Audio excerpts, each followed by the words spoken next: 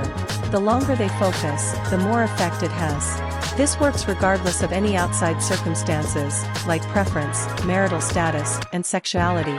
Roro Kan. A brilliant graduate with an engineering degree, but has refused all job offers due to lack of interest. Quirk, Ownership. Whenever Roro touches something, he can then activate his quirk and claim ownership of it, meaning he has complete control over its functions and how it operates. Note, he can only do this to one thing at a time, and his quirk only works on inorganic matter. Yes, they will make a fine time, Nisa said as he looked over the files. I agree, I'm glad you found so many good candidates. Although I have to admit I'm pretty worried.